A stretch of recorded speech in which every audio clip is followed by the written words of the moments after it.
Testing, testing, testing. JB here, JB here. Hope everyone's doing outstanding. April 23rd, 2024.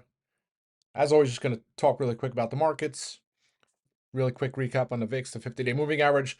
Talk a little bit about AVAV, which got some calls today. Earnings heating up. You have Tesla, then we have Google, Microsoft, and I'm missing Intel.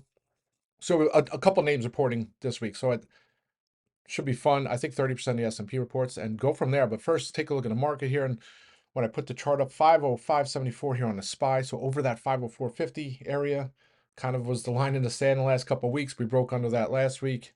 And then 2 sessions, just as if all of a sudden all the sellers have disappeared. The market's up, S&P's up another 1.2% today. It's a good sign. I think outside of some of the uncertainty that was happening in the Middle East, I think so that's kind of been removed. And now we just have to worry about this earnings season. Are there going to be beats and raises? Or is going to be inline numbers? Or are we going to have any disappointments, especially with the supposed Magnificent Seven? So after the close today, I'll talk quick about Tesla in a minute. Tesla's going to report earnings. I mean, stock's down 17% this month, and was it 40-something% just this year?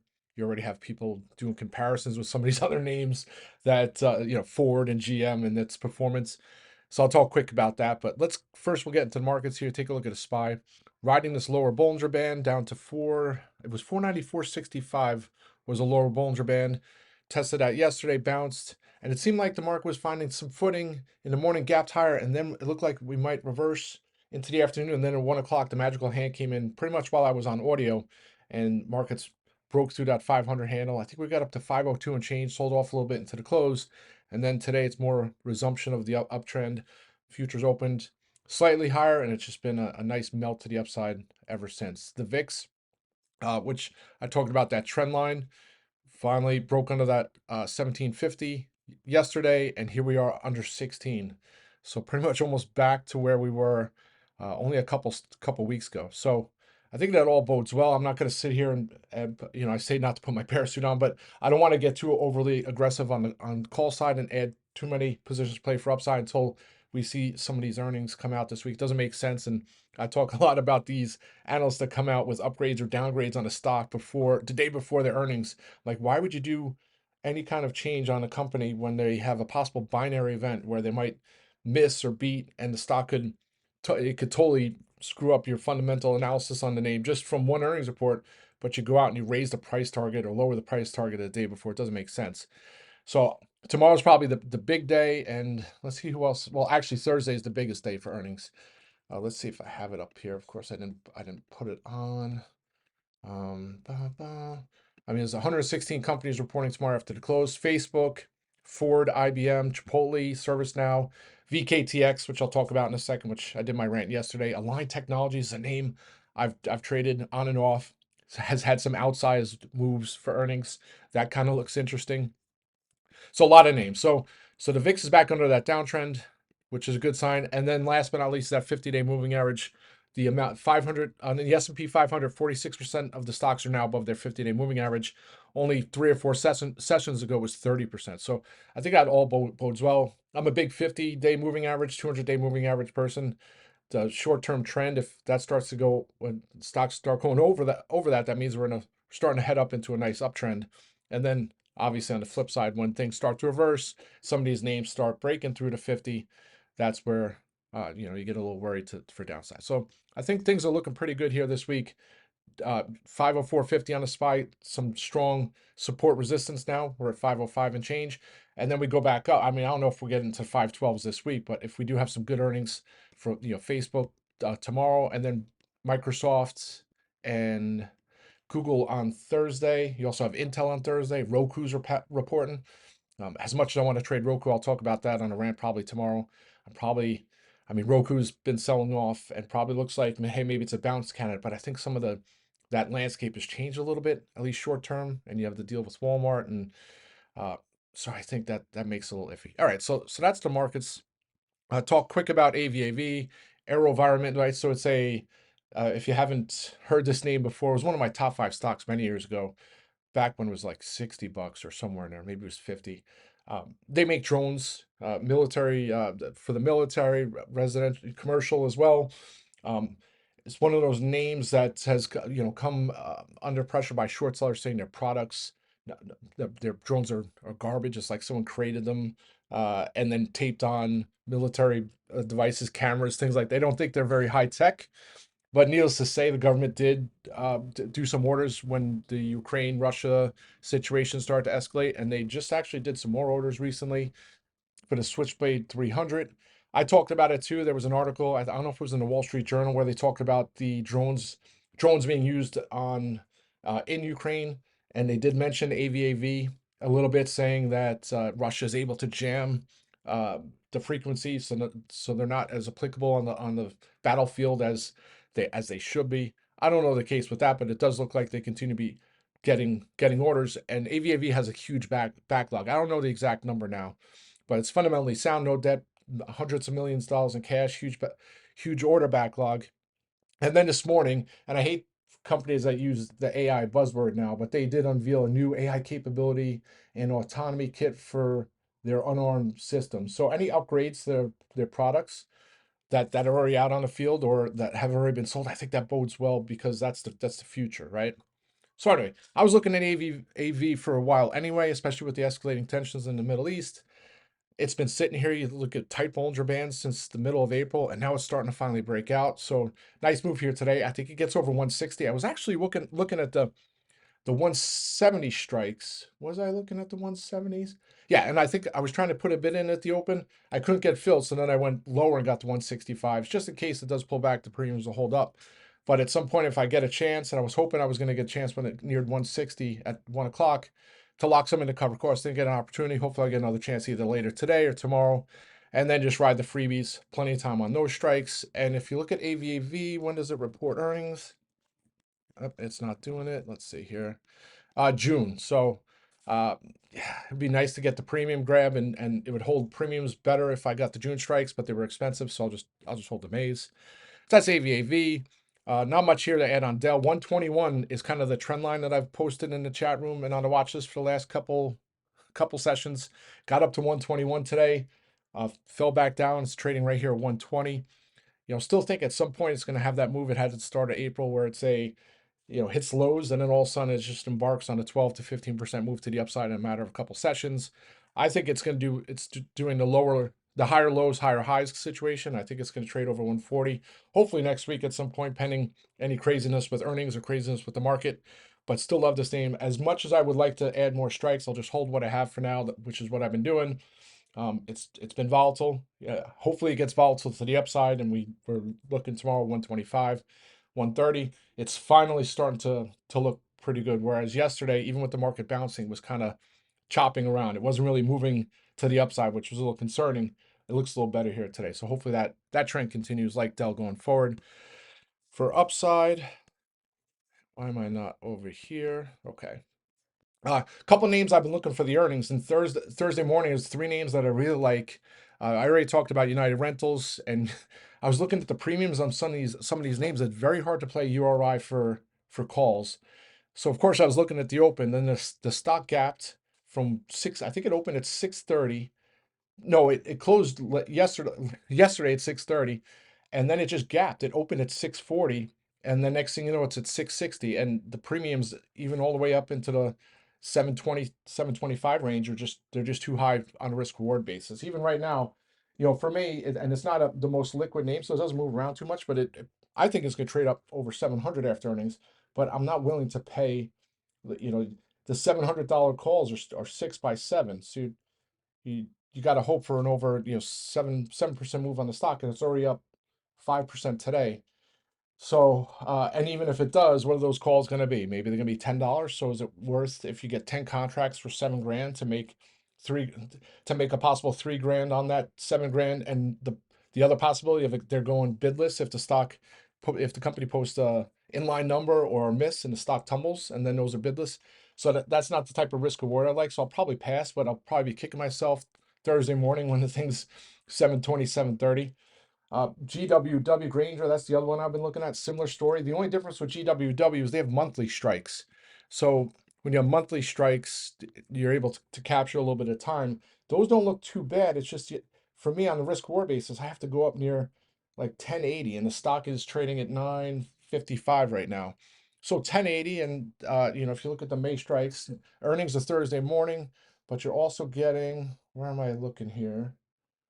50, how many days is that? Well, 24 days, but that's including weekends. That's till expiration.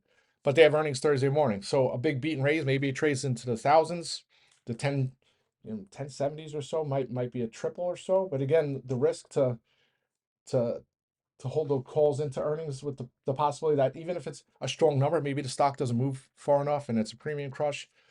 So I'll probably stay away from that. And then the last one is Pool. Pool's a great name, and I've talked about this one quite some time.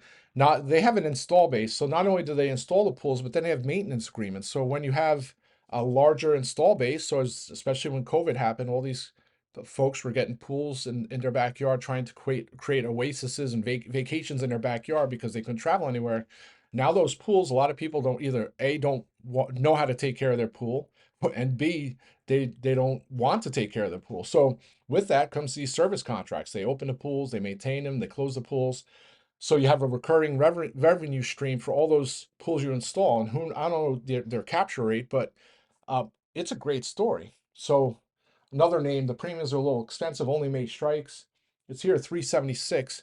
Back at the start of April, right at the end of April, it was about 420. So it's about $45 off its highs. So if you look at the issue with pools, the spreads are really wide on the call. So for example, of course you can finagle with the bid and ask, but right now it's 80 by 370 on the 410s. Now it's 90 by 370, 105 by 370. You can probably put something in the middle, but again, what does that mean? It means if you do get filled, then you have to worry about getting out, right? So you're probably going to be chasing the bid on the way out as well. So as much as I would like to trade that one for upside, maybe these three names I'll just be watching closely. I do open today, Thursday morning, because they all report before the bell Thursday for some possible calls to place for upside. All right, now into Tesla, and I just talked about at the start about Tesla. I mean, the stock's down 17% for the month, 40 something percent for the year, and it seems like all the bulls who used to be stalwart bulls on Tesla have kind of you know, I wouldn't say lost confidence, but they're like, oh, we're going to wait, or they sold some of their position. I forget, someone said they sold some a while ago and they wish they had sold more. And of course, it's easy to say that now. And then everybody's just piling on top of Musk saying, well, we told you he's not focused. He's focused on X and all these other excuses. But those excuses have been there for years. I mean, he used to do all these things that people would hit him for throughout the entire history of Tesla. So this is no different. I remember one time he was shooting a video and drinking scotch in the middle of the night on top of one of his factories was in Arizona, which I forget which. It's not the one in California.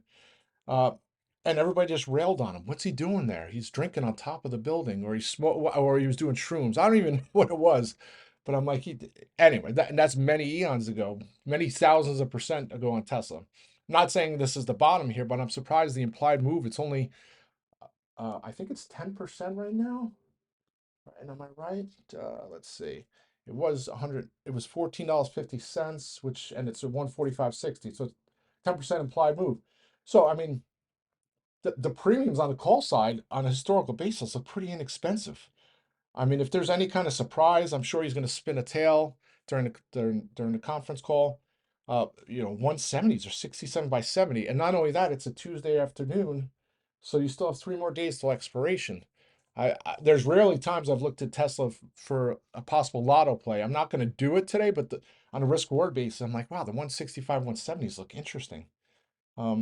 Now, if they reported earnings Thursday, I said, wow, that'd be a good premium trade build. Get some of those calls before earnings. Hopefully it ramps up a little more. You lock some in, lock some or all in, hold freebies if you can, and play the earnings. But certainly interesting. You take a look at the median, well, not the median, the average move up or down is like 8.6%. And the last couple have all been to the downside. So if you look at the last 1, 2, 3, 4, the last 4 quarters, the stock has closed down 12%, 9%, 9%, and 9.3%. So if you're looking for a trend, the last 4 quarters, if you bought puts, and the implied move was less than 9%. You probably made some money. And then you go back, it was the quarter before that, which was the January report in 2023. It was up nearly 11%. That was the last time the stock closed up after earnings. I don't know. There's so much negativity. I have to think some of it's baked in. Not gonna test the waters here just yet, but certainly interesting for those who are looking to dabble. That could be an interesting risk reward trade on Tesla. Now in some of the hedge trades, and unfortunately MDB on yesterday morning market started to falter a little bit after the gap. I thought if we do reverse, it's going to be a good opportunity to get some hedges. So I went and got the MDB hedges. The stock was right down to 321. I thought once that breaks 320, now we're going to start looking possibly at break 300 down to 280 like I've been talking about for a while. Sure enough, it holds ground, melts around into the afternoon, then 1 o'clock hits, and it rants with the rest of the names, goes from 328 to like 340. And then today all the way up into the 360s. Sure, in hindsight, I could have got some calls to play for the upside as well once it started to bounce. It's just not it's not how I trade, right? I was saying the last couple of days, those are my hedges. So, I'm not, unfortunately, it's going the wrong way. If we do get a big pull, I still have those. They'll come back to life. But for now, that's just kind of playing with the game. And same with CrowdStrike. On Friday, my 265s were over 100%. I could have locked some of them in, but the other names are moving. I didn't have a chance. And then yesterday, I was going to close them after if it broke 260, it closed at 259 and change. And then here it is again today. It's tough to sit there and try and time these, but it's over $300 now. I mean, it's if you look at the chart too, it doesn't even look a huge move just yet. So those will both be names I'll continue to look for opportunities if the market doesn't hold 504.50 and maybe there's some catalyst with earnings. Doesn't look like that's going to be the case just yet, but if that does happen, then certainly I'll be looking for hedge positions. VKTX will, again, I put this on the watch list as well. They'll report earnings tomorrow after the close. It's not really an earnings event. It's a conference call event. It's a data event. It's a what's going on with their studies event, and then it's a cash position event. How is their cash position? What's their burn? How far out do they have to go before doing another offering? Considering they already padded their pockets with offerings, you would think they're in fine financial condition. They don't have to do any more dilution to shareholders. I think it trades up near 70 tomorrow. I would hope tomorrow before earnings, and then any rosy comments or even just positive comments from the company. I think it just kicks it off and finally starts to break out. You look at a chart. I mentioned it yesterday. It's tight. I mean, you look at the candles, just tight trading ranges since the end of April. So eventually that's going to break out. I would, again, with all the backdrop, and I talked about it yesterday, the whole addressable market for GLP-1 drugs is just insane. And then you have the NASH, which again, Madrigal's a $4 billion company, and that's all they have is the NASH. And here's VKTX with a similar, if not better, drug that could come to market with MDGL, and that's not even baked into the valuation of VKTX. So that'll be out for the first half of 2024. Maybe they'll give a little more color on the date. Hopefully it's sooner rather than later. And the June strikes can really start to look good. So that's VKTX. I already had GWW. What am I? I think that's it on these. Pot names are going today. ACB, CGC. CGC's up 15%. ACB's up 18%. So hopefully that's the start of finally CGC maybe gets over $10 tomorrow. I really, I've talked about these way too much to continue to pound, sound like a broken record talking about these every single time I do my rants, but I'm so bullish that sector. They already talked up, I talked about the banking side. You have the ballot side in Florida. At some point they're gonna reschedule cannabis, and then once that happens, you have to think some's baked in, but I don't think all of it is. And these companies have been working on this plan for so long, just waiting for the green light, right? They're like a race car waiting for the light to go green on the racetrack. And then once they do, tires going to start spinning, smoke's flying, and they're just going to take off. That's just my best way my feeling on it. Who knows if that's going to be accurate, but certainly like these names for higher. CGC up to 17, 18, and ACB at least to 12 or so. Those are the pot names. Spotify reported earnings this morning. Of course, they smashed. I was looking, was it yesterday I was looking? I mean like, well, if they beat and raise and the stock was at, I think it closed at did it close at 280 on yesterday's spot? I gotta look.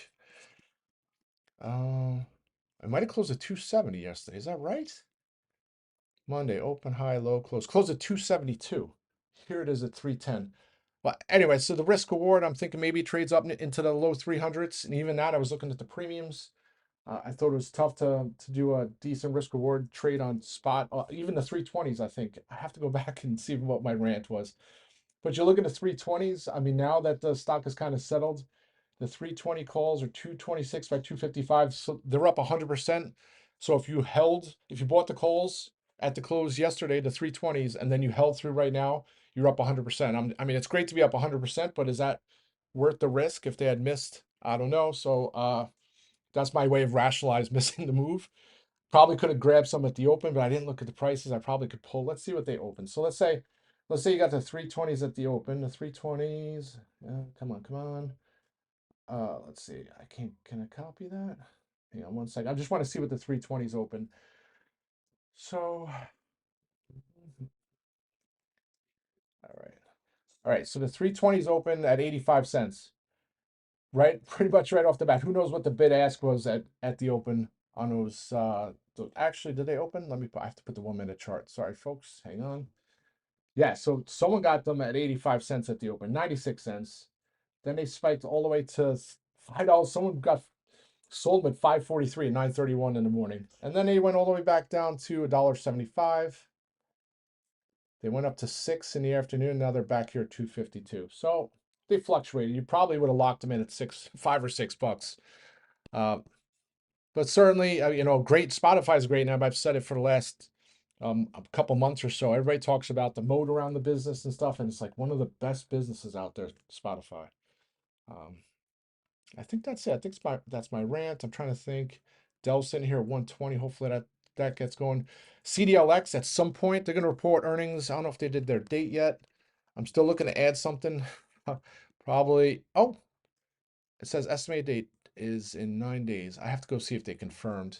I don't know if they confirmed the earnings date yet. Now it says June 13th. So I'll probably wait until they confirm their earnings date. But definitely a name I want to get ahead of earnings because I think a lot of the moves they've had to the downside, or at least the reason it's trading under $20, is because of that dilution they did, which I think it should be shaken off at some point. So I think that's it, folks. Let's have a great day. We got about 52 minutes left to the close. Hopefully Dell rocks. AVAV can close near highs. That'd be phenomenal. Oh, Kava. I mean, not much to add on here on Kava. It's finally yesterday, similar to what Dell was doing, just struggled and closed pretty much flat. So hopefully find some footing here. Trades up into the mid 60s. Yeah, that would be nice. And that's it, folks. Let's have a great day. Rock and roll.